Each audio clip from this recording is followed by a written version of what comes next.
হুমকি আর চাপের মুখে বিশ্ব বাণিজ্য হাতের মুঠোয় নেয়ার খেলায় মেতেছেন মার্কিন প্রেসিডেন্ট ডোনাল্ড ট্রাম্প। ঠিক এ কারণেই কানাডা ও যুক্তরাজ্যকে হুমকি দিয়েছেন চীনের সঙ্গে চুক্তি করলে দিতে হবে মাশুল।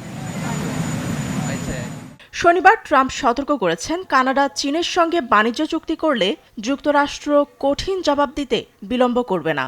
এমনকি তিনি এও বলেছেন, বাণিজ্য চুক্তির নামে কানাডার দখলের ফন্দি আটছে চীন। বাণিজ্য চুক্তিতে গেলে অটোয়ার আমদানি পণ্যে 100% শুল্ক আরোপের হুঁশিয়ারি দেন মার্কিন প্রেসিডেন্ট। কানাডা যদি চীনের সঙ্গে চুক্তি করে আমরা গুরুত্বপূর্ণ পদক্ষেপ নেব।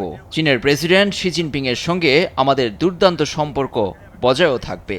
তবে আমি চাই না চীন কানাডা দখল নিক। যদি চুক্তিটি হয়েই যায়, চীনের প্রথম কাজ হবে কানাডাকে দখলে নেয়া। বাণিজ্য ও রাজনৈতিক সম্পর্ক উন্নয়নে বুধবার 4 দিনের বিরল সফরে চীন যান যুক্তরাজ্যের প্রধানমন্ত্রী কিয়ার স্টারমার।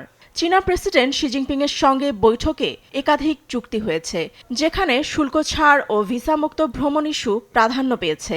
বাণিজ্যিক সম্পর্ক এগিয়ে নিতে ঐক্যমত্যে পৌঁছানোর বিষয়টি ভালোভাবে না নিয়ে ডোনাল্ড ট্রাম্প সতর্ক করেছেন, বেইজিংয়ের সঙ্গে বাণিজ্য করা ব্রিটেনের জন্য হবে বিপজ্জনক।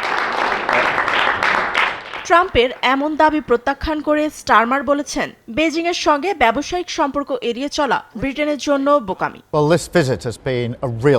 আমরা চীনকে উপেক্ষা করব বলাটা বোকামি হবে।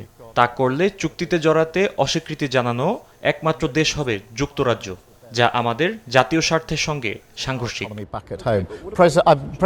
প্রধানমন্ত্রী স্টারমার আরও জানান, আসছে এপ্রিলে ট্রাম্প নিজেই চীন ভ্রমণের পরিকল্পনা করছেন, অথচ তিনি মিত্র দেশগুলোকে চীন থেকে দূরে রাখার চেষ্টায় ব্যস্ত। ফাতেমা তাসনিম, নিউজ ডেস্ক, দেশ টিভি।